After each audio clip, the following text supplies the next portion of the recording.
Selamat malam, Bapak, Ibu, Saudara yang dikasihi Tuhan. Salam sejahtera bagi kita semua. Kita bertemu dalam program Night Call GPIB. Saya dengan Pendeta Esther Gunawan Pati. Bapak, Ibu, Saudara yang dikasihi Tuhan, malam hari ini bersama kita akan membaca dan merenungkan firman Tuhan. Pembacaan Alkitab kita pada malam hari ini dari Perjanjian Lama, dari kitab Imamat pasal 24 ayat 5 sampai dengan 9. Kitab Imamat pasal 24 ayat 5 sampai dengan 9. Sebelum kita membaca dan merenungkan firman Tuhan, mari kita berdoa. Ya Allah yang bertahta dalam kerajaan sorga, kami bersyukur untuk penyertaan dan pemeliharaan Tuhan atas kami. Kami bersyukur untuk penyertaan Tuhan sepanjang hari ini. Terima kasih Tuhan Yesus. Malam hari ini kami akan membaca dan merenungkan firman Tuhan. Tuhan berfirmanlah, kami siap untuk mendengar. Kuasai hati dan pikiran kami dengan kuat kuasa Roh Kudus, agar kami dapat memahami kekayaan firman Tuhan dan menjadi pelaku firman Tuhan yang setia. Ampunilah segala dosa dan pelanggaran kami. Dalam nama Tuhan Yesus kami mohon kepadamu. Amin. Bapak, Ibu, Saudara yang dikasihi Tuhan, Imamat 24 ayat 5 sampai dengan 9. Engkau harus mengambil tepung yang terbaik dan membakar 12 roti bundar daripadanya. Setiap roti bundar harus dibuat dari 2/10 eva. Engkau harus mengaturnya menjadi 2 susun, 6 buah sesusun, di atas meja dari emas murni itu di hadapan Tuhan.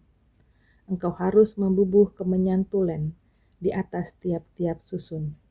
Kemenyan itulah yang harus menjadi bagian ingat-ingatan roti itu, yakni suatu korban api-apian bagi Tuhan. Setiap hari Sabat, ia harus tetap mengaturnya di hadapan Tuhan. Itulah dari pihak orang Israel, suatu kewajiban perjanjian untuk selama-lamanya. Roti itu teruntuk bagi Harun serta anak-anaknya, dan mereka harus memakannya di suatu tempat yang kudus. Itulah bagian maha kudus baginya dari segala korban api-apian Tuhan. Itulah suatu ketetapan untuk selama-lamanya. Demikian pembacaan Alkitab. Bapak, Ibu, Saudara yang dikasihi Tuhan, Musa diperintahkan Tuhan agar umat Tuhan, bangsa Israel, membuat 12 roti bundar yang terbaik dengan ukuran atau takaran yang ditetapkan Tuhan. Setiap hari Sabat, 12 roti itu diletakkan di atas meja dari emas murni di hadapan Tuhan. Roti itu diatur 2 susun sebagai persembahan korban mingguan. Roti bundar yang berjumlah 12 itu merupakan simbol dari 12 suku Israel yang hidupnya secara mutlak bergantung pada pemeliharaan Allah. Dalam hal ini bangsa Israel harus menyadari bahwa sebagai umat Tuhan, mereka hidup di hadapan Allah dalam pemeliharaan Allah. Sebab itu mereka harus selalu hidup bergantung kepada Allah. Dengan demikian, merupakan kewajiban umat bangsa Israel untuk mempersiapkan persembahan kepada Allah. Pada setiap hari Sabat, roti itu harus selalu diganti dengan roti yang baru. Roti ini bukan untuk dimakan oleh Allah seperti dalam penyembahan berhala. Roti sajian ini dimakan oleh Harun dan para imam di hadapan Tuhan pada hari Sabat sebagai bagian maha kudus bagi mereka. 12 roti yang dimakan Harun dan para imam ini juga merupakan simbol persekutuan antara Allah dan umatnya. Bapak, Ibu, Saudara yang dikasihi Tuhan, melalui pembacaan Alkitab kita pada malam hari ini, kita bersama-sama belajar bahwa Tuhan Allah pada masa bangsa Israel mengajar bangsa Israel agar mereka tetap hidup dalam pemeliharaan Tuhan, agar mereka tetap hidup dalam persekutuan dengan Tuhan, mengalami pemeliharaan Tuhan atas hidup mereka. Demikian juga dalam kehidupan kita sebagai orang percaya. Hidup kita ada di hadapan Tuhan, dikasihi Tuhan. Hidup kita adalah hidup yang telah ditebus dari kuasa dosa, diperdamaikan melalui pengorbanan Kristus. Kita hidup dalam pendamaian dengan Allah. Dan hidup kita sebagai orang beriman kepada Kristus adalah hidup yang selalu dipelihara oleh Tuhan dengan berkat-berkat-Nya. Hidup kita sebagai orang beriman adalah hidup dalam persekutuan dengan Tuhan. Tuhan ada bersama dengan kita. Kita sebagai umat Tuhan hidup dalam ketaatan kepada Tuhan. Dalam persekutuan dengan Tuhan, kita mengalami pemeliharaan dan penyertaan Tuhan. Ada begitu banyak berkat yang Tuhan sediakan dalam kehidupan kita sebagai orang yang percaya kepadanya. Tidak hanya berkat-berkat jasmani, tapi juga berkat-berkat rohani yang Tuhan sediakan. Kekuatan, sukacita, damai sejahtera, pengharapan Tuhan sediakan dalam kehidupan kita, umat Tuhan. Bapak Ibu Saudara yang dikasihi Tuhan, menjalani kehidupan di masa pandemi bukan hal yang mudah untuk dihadapi.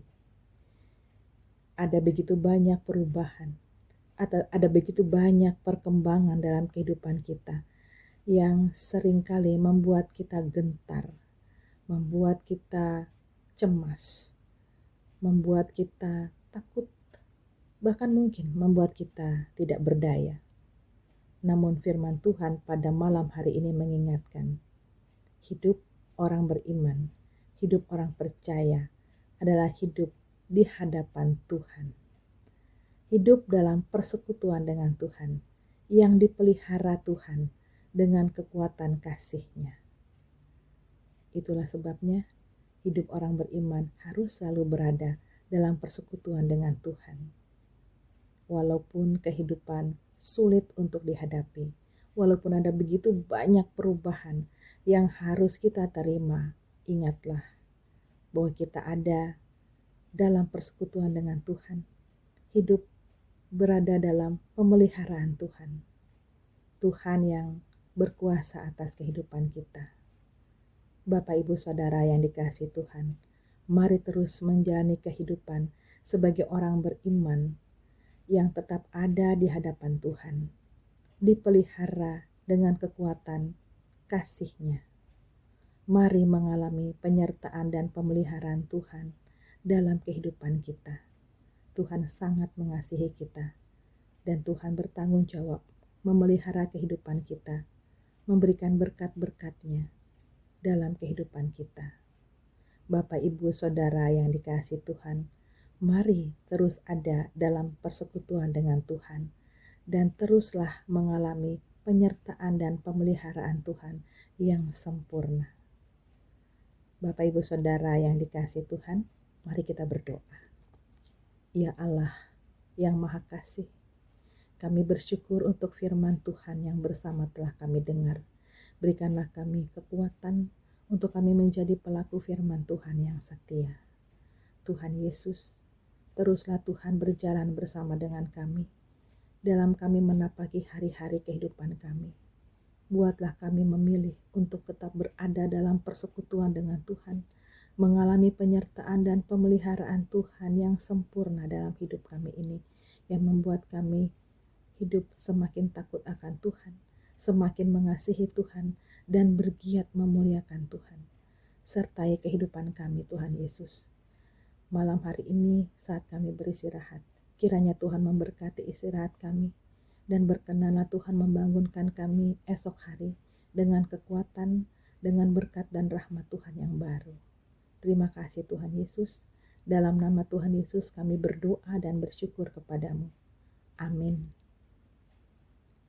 Selamat malam Bapak, Ibu, Saudara yang dikasihi Tuhan. Tuhan Yesus memberkati.